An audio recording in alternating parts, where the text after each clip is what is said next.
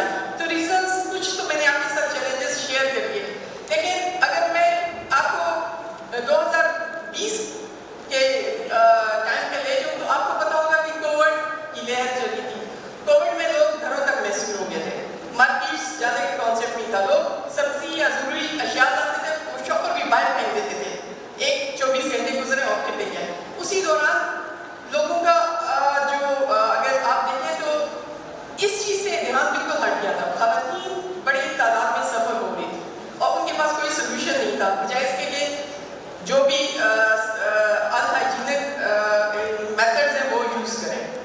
اچھا, پھر اس کے بعد اگر 2022 ٹائم لائن کے ساتھ میں آپ کو لے کے جاتا ہوں, 22 پہ اگر آپ دیکھیں تو فلڈ آ گیا فوراً بعد.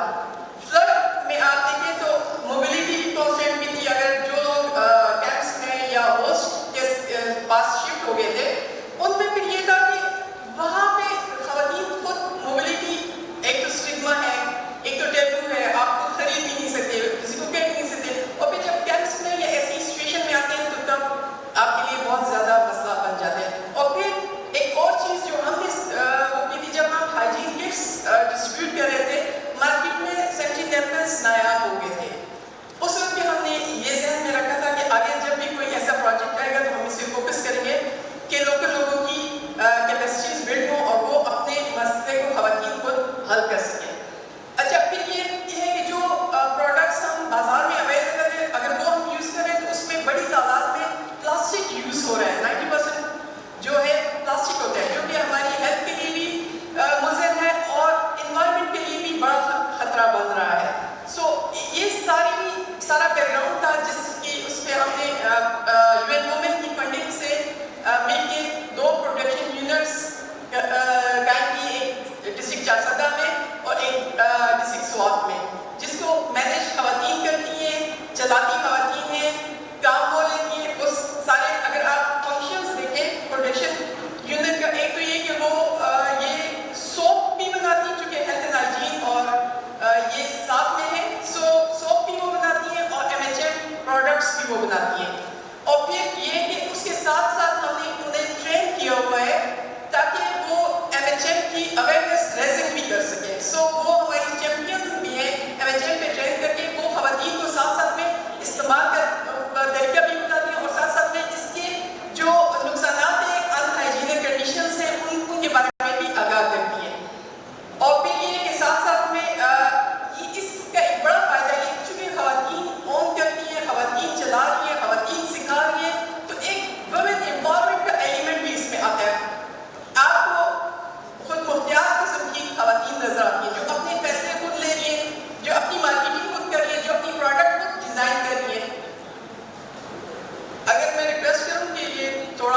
کا پروڈکٹ ہے جو کہ کپڑے